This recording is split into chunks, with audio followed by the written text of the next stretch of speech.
October 1355. Edward of Woodstock, better known to history as the Black Prince, arrived in Gascony.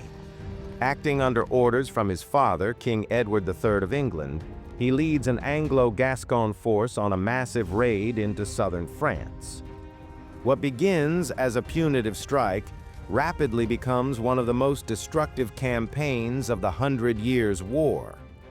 By the time the prince's march reaches the walls of Narbonne, hundreds of villages, towns, and cities lie in ruins, a humiliation for the French crown and a shock to the region.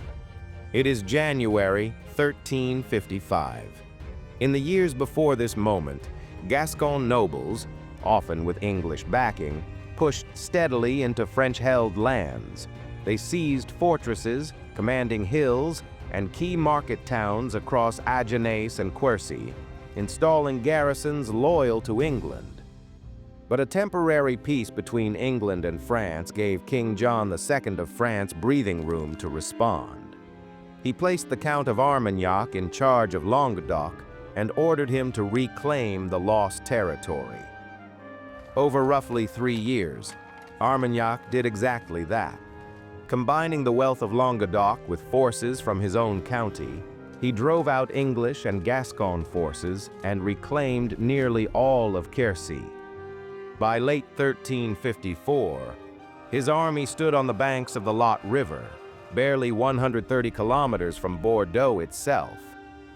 With the Anglo-French truce set to expire in only 6 months, Gascon lords feared they would be unable to hold back the French advance. They traveled to London and urged King Edward to act decisively before Armagnac could strike deeper into Gascony. Their argument was simple. If Armagnac chose to march, Bordeaux could theoretically be reached in less than 10 days. Gascony was wealthy, strategically crucial, and firmly under English protection, too valuable to risk losing. King Edward convened a great council 4 months later. The decision was unanimous. His eldest son, the Black Prince, would sail to Gascony at the head of a major expedition. Along with him would go seasoned English commanders, the Earls of Warwick, Suffolk, Salisbury, and Oxford, along with a remarkable roster of current and future Knights of the Garter. Many of these men had already proven their prowess in battles across France and Scotland, and more than a dozen had fought beside the prince at Crécy.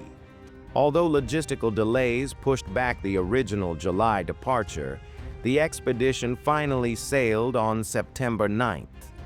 11 days later, the fleet entered Bordeaux, where the prince was ceremonially declared his father's lieutenant in Gascony during a grand service at St. André's Cathedral. Soon after, a war council met and agreed that a major raid would begin within 2 weeks. On October 5th, the first contingents moved out of Bordeaux. As the army progressed along the Garonne River Valley, additional Gascon forces joined the column. Once preparations were complete and supplies secured, the army, 6,000 to 8,000 strong, crossed into the county of Armagnac on October 11th. The force split into 3 divisions and advanced rapidly along a broad front. A handful of towns negotiated to avoid destruction, but most were plundered or burnt. Armagnac, sensing the strength of the invading troops, withdrew to Toulouse to gather his forces.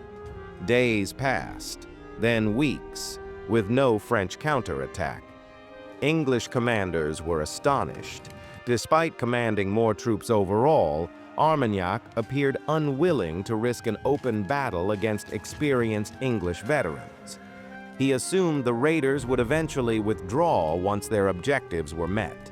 He could not have been more mistaken. As the army approached the Garonne again, this time from the west, the English noted that the long, dry summer had lowered the water levels.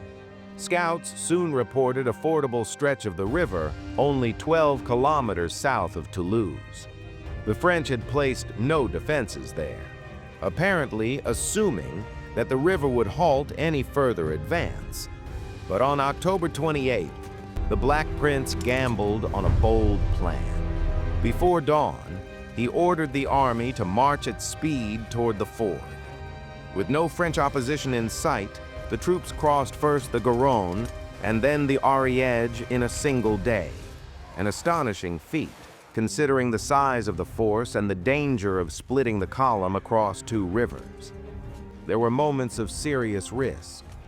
The army stretched more than 10 kilometers. The fords were broad and unnerving to cross, and any French attack could have been disastrous. But the Count of Armagnac, still waiting behind Toulouse's walls, never appeared. By nightfall, the Anglo-Gascon force reached high ground near Falgard, fully reunited and safe. With the rivers behind them and Armagnac failing to intervene, the road into Languedoc lay open.